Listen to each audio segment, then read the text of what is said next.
Olá! Nessa oportunidade quero conversar com vocês sobre a proposta de reforma tributária do governo federal encaminhada ao Congresso Nacional, respeitado os poucos minutos que temos para analisar um tema de alta envergadura. Aos meus olhos, acompanhando há décadas o sistema constitucional tributário brasileiro, está patente com essa proposta do governo federal uma crise no exercício de papéis. Nós criamos muita expectativa do Executivo Federal.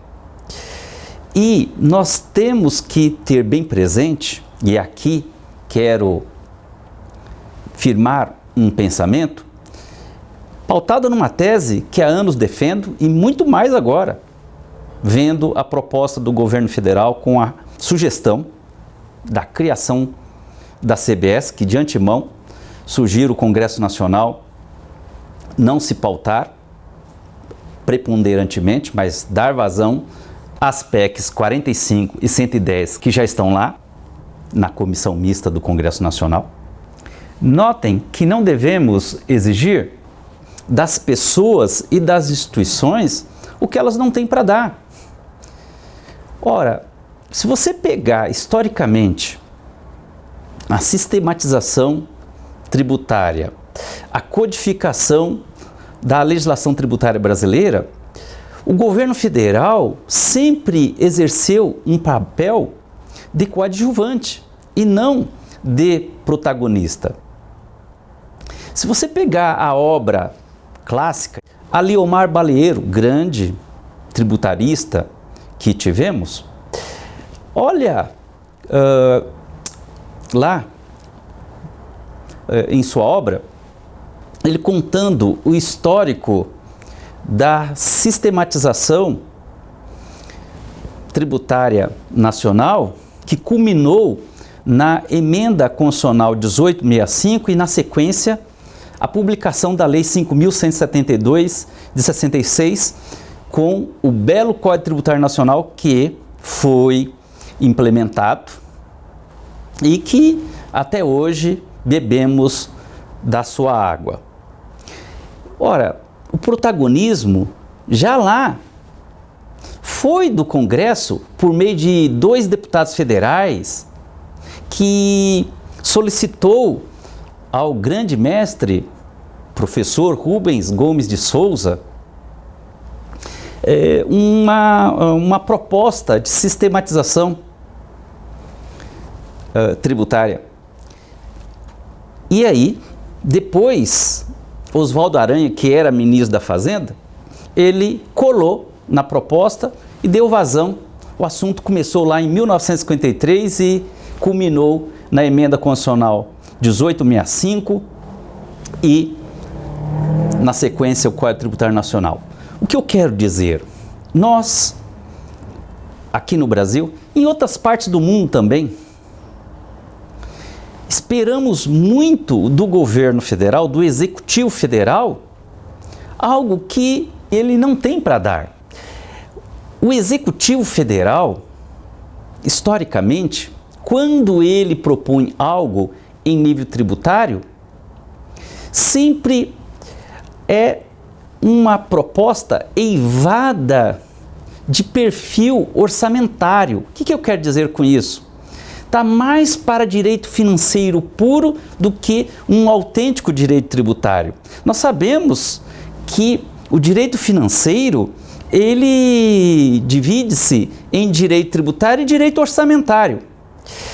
Quando você verifica as propostas do Executivo no tempo, você verifica que os técnicos, e é bom dizer, o Executivo, historicamente, sempre teve excelentes técnicos.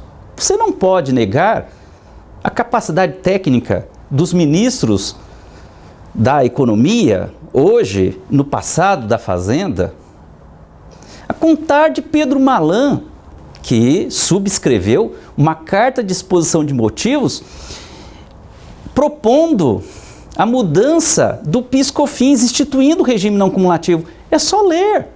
Inclusive, está aí na sua tela a proposta, vale a pena até ler. Você vai verificar que não muda em muito a dialética, ou seja, igual à proposta do governo atual.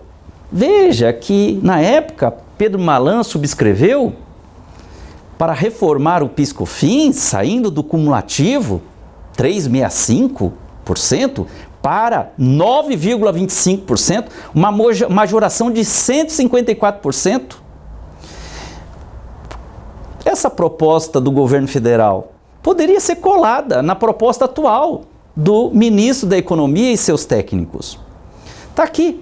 A proposta de plano dá curso a uma ampla reestruturação na cobrança das contribuições sociais incidentes sobre o faturamento. O modelo ora proposto traduz demanda pela modernização do sistema tributário brasileiro, sem, entretanto, pôr em risco o equilíbrio das contas públicas, na estrita observância da Lei de Responsabilidade Fiscal. Com efeito, constitui premissa básica do modelo a manutenção da carga tributária correspondente ao que hoje se arrecada em virtude da cobrança do PIS/PASEP. Que engodo! Esta reforma do PIS/COFINS de 2002 provocou uma elevação cavalar da tributação federal e o tempo cuidou de revelar isso. Observem que quem criou os problemas do PIS/COFINS foi o governo federal. A questão não é quem é o ministro da Fazenda, Pedro Malan. Depois teve governo Lula, FHC, governo Lula, Dilma, Temer, agora Bolsonaro. Independe, é isso que eu quero alertar, depende de governo, ideologia. O governo federal, ele não é isento na hora de discutir, de propor qualquer reforma tributária. Historicamente fica provado. Qual é a função de uma reforma tributária? Na ordem, estabelecer os tributos exigíveis, definir a competência tributária, limitar o poder tributante, fixar princípios tributários, partilhar a arrecadação. É patente. Não exija das pessoas e das instituições o que elas não têm para dar. Os técnicos são preparados.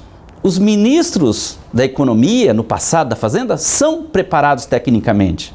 Entretanto, tem uma máquina, uma mão invisível, uma força invisível do Estado que empurra os estudos dos grandes técnicos do governo para pensar não um sistema tributário, mas um sistema arrecadatório.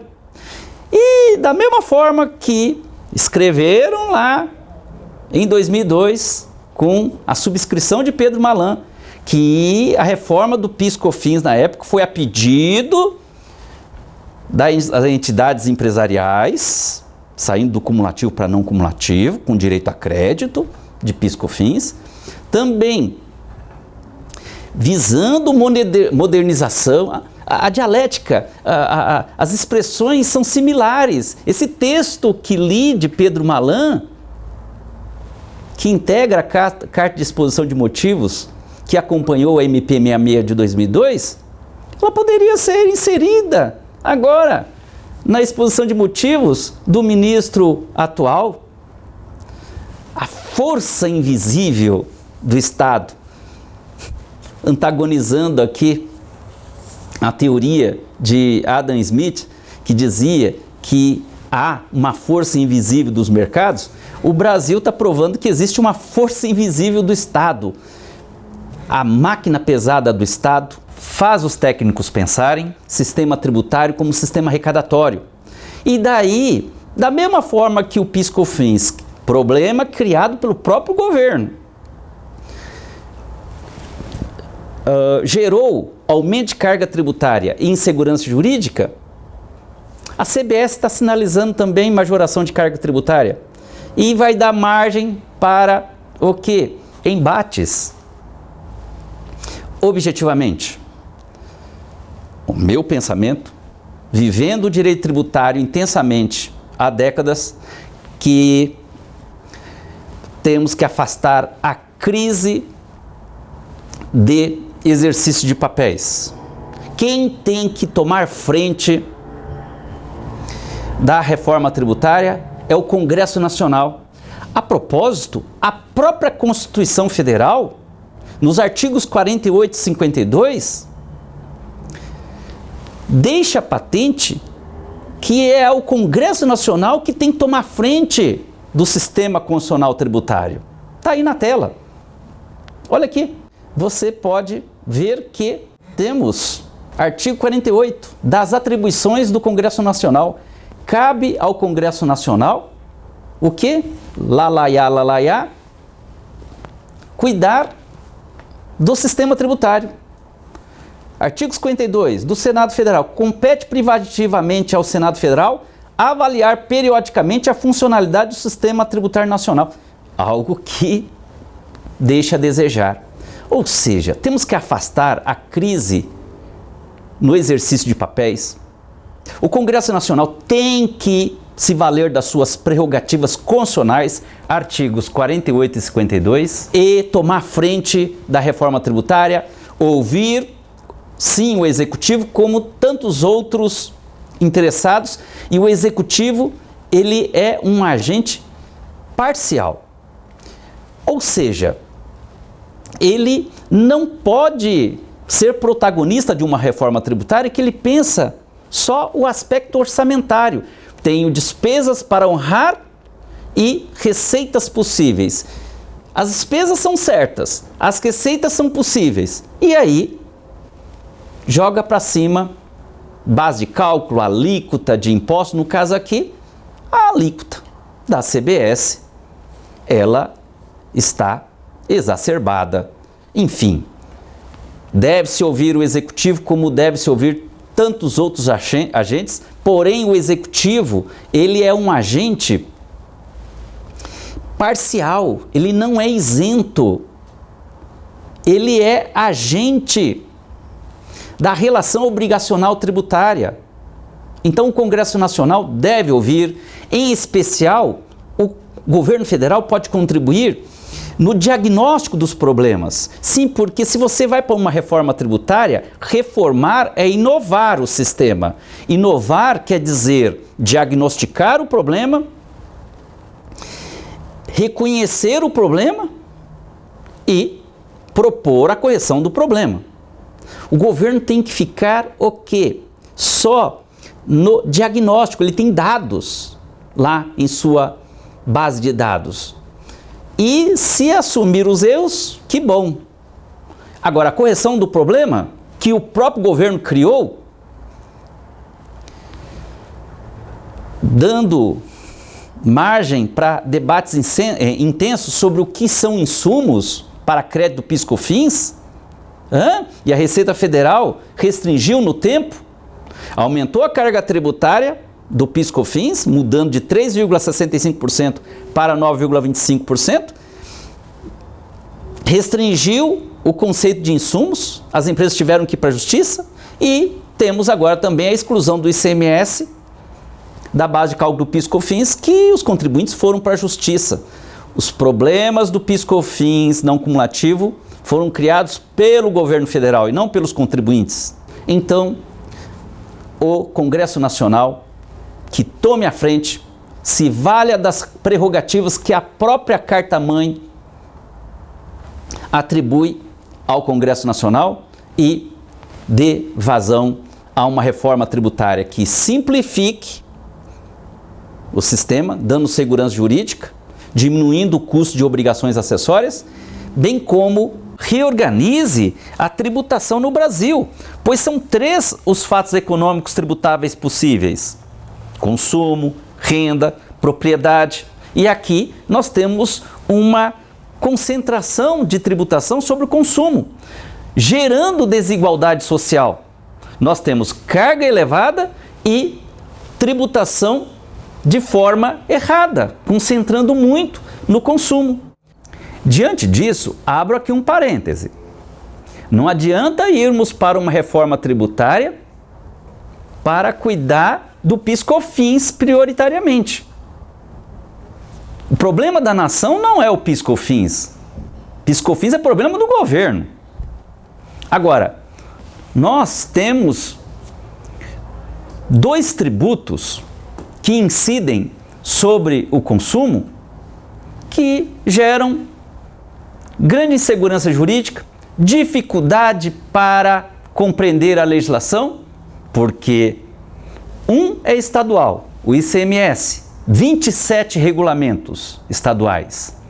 O outro municipal, ISS, mais de 5.500 regulamentos municipais. Não adianta falarmos em reforma tributária se não resolvermos esses 2 tributos, ICMS e ISS. Temos que ter uma tributação nacional sobre o consumo. Quero dizer, um IVA nacional que cuide da circulação das mercadorias. Um IVA nacional que cuide da circulação de serviços. Não adianta irmos para uma reforma tributária que não resolva a tributação sobre o consumo, em especial do ICMS e ISS. Precisa ser uma sistemática nacional. Do contrário, vai ser mais um puxadinho tributário. É melhor não mudar. Fiquemos do jeito que está a sistemática tributária. É isso que entendo e recomendo o Congresso Nacional, nesta oportunidade, ouvir sim o governo federal. O governo pode contribuir muito com dados e no debate, mas o protagonismo deve ser do Congresso Nacional, até porque a Carta-Mãe assim solicita. Até a próxima.